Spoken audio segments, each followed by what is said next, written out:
ും MLA എന്നുള്ള നിലയിൽ പ്രവർത്തിക്കുമ്പോഴും വലിയ ആക്ഷേപമില്ലാത്ത നിലയിൽ പ്രവർത്തിക്കാൻ സാധിച്ചു എന്നുള്ള ചാരിതാർത്ഥ്യമുണ്ട് എനിക്ക്. ഞാൻ ഇടക്കാലത്ത് 2016 പരാജയപ്പെട്ടെങ്കിലും 2021 വീണ്ടും നിയമസഭാ തെരഞ്ഞെടുപ്പിൽ വിജയിക്കാൻ സാധിച്ചു. അത് പരാജയപ്പെട്ടതിനെ തുടർന്ന് ആ സീറ്റ് തിരിച്ചു പിടിക്കണമെന്നുള്ള ഒരു വാശിയോടുള്ള പ്രവർത്തനം നടത്തി ആ സീറ്റ് തിരിച്ചു പിടിക്കാൻ സാധിച്ചു. ഞാൻ 4 തവണ മത്സരിച്ചപ്പോൾ ഉള്ള തൃപ്പൂണിത്തുറ നിയോജകമണ്ഡലമല്ല ഇപ്പോൾ ഉള്ളത്. ഞാൻ ആദ്യം 91 വന്ന് മത്സരിക്കുമ്പോൾ ഉള്ള തൃപ്പൂണിത്തുറ നിയോജകമണ്ഡലത്തിൻ്റെ ഏതാണ്ട് 73% ഏരിയ ഇന്ന് തൃക്കാക്കരയിലും എറണാകുളം നിയോജകമണ്ഡലത്തിലുമാണ്. പഴയ പള്ളുരുത്തി ശ്രീ ഡൊമിനിക് പ്രസൻറ്റേഷൻ പ്രതിനിധീകരിച്ചിരുന്ന പള്ളുരുത്തി നിയോജകമണ്ഡലത്തിൻ്റെ ഭൂരിപക്ഷം മേഖലയാണ് ഇപ്പോൾ തൃപ്പൂണിത്തുറ നിയോജകമണ്ഡലത്തിലേക്ക് വന്നിട്ടുള്ളത്. ആ നിയോജകമണ്ഡലം 2011 വരുമ്പോഴും കോൺഗ്രസ്സിന് ഈ ജില്ലയിലെ ഏറ്റവും മോശം സീറ്റ് എന്നുള്ള നിലയിലാണ് കണക്കാക്കിയിരുന്നത്. പക്ഷെ എന്നാലും അവിടെയും മത്സരിച്ച് വലിയ ഭൂരിപക്ഷത്തിൽ ജയിക്കാൻ സാധിച്ചു.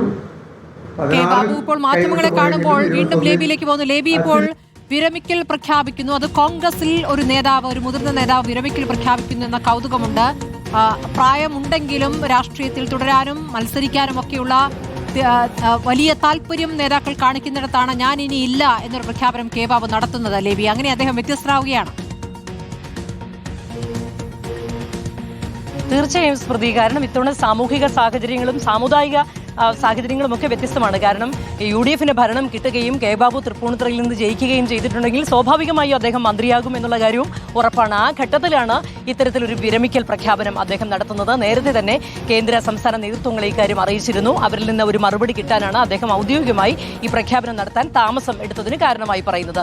ഏതായാലും ഒരു കാര്യം ഉറപ്പാണ് സ്മൃതി, പാർലമെന്ററി രംഗത്ത് തീർച്ചയായും ഒരു ചരിത്രം എഴുതിക്കൊണ്ട് തന്നെയാണ് കെ ബാബു ഇത്തരത്തിൽ വിരമിക്കുന്നത്. കാരണം ഒരു പൊതുജന സമ്പർക്കത്തിന്റെ ജനകീയ മുഖം എന്ന് കെ ബാബുവിനെ നമുക്ക് വിശേഷിപ്പിക്കാൻ സാധിക്കും. അദ്ദേഹം മത്സരിച്ച 7 തവണയിൽ ഒരു തവണ അന്ന് പാർട്ടിയിൽ ആഭ്യന്തര പ്രശ്നങ്ങൾ ഉണ്ടായിരുന്നു, UDF വിരുദ്ധ വികാരമുണ്ടായിരുന്നു. ആ സമയത്ത് മറ്റ് സാമുദായിക പ്രശ്നങ്ങളൊക്കെ എവിടെ ഉണ്ടായിരുന്നു. ആ സമയത്താണ് ഒരു തവണ തൃപ്പൂണിത്തുറയിൽ 2016 പരാജയം പറഞ്ഞത്. അതിനുശേഷം 2021 അത് സ്വരാജിൽ നിന്ന് തന്നെ തിരിച്ചു പിടിക്കുകയും ചെയ്തു. ഏതായാലും കെ ബാബുവിനെ ഞാൻ നേരത്തെ സൂചിപ്പിച്ചതുപോലെ ജസ്റ്റിസ് VR കൃഷ്ണയ്യർ വരെ സർവ്വവ്യാപി എന്ന് വിശേഷിപ്പിച്ചതിൽ നിന്ന് തന്നെ അദ്ദേഹത്തിന്റെ ഒരു ജനകീയതയുടെ മുഖം നമുക്ക് അളന്നെടുക്കാവുന്നതാണ്. ജനകീയനായ ഒരു നേതാവാണ് താൻ ഇനി പാർലമെന്ററി രാഷ്ട്രീയത്തിൽ ഇല്ല എന്നുള്ള പ്രഖ്യാപനം ഈ തിരഞ്ഞെടുപ്പ് വേളയിൽ നടത്തുന്നത് എന്നുള്ളതാണ്. ലേബി സജീന്ദ്രനാണ് വിവരങ്ങൾ നൽകിയത്.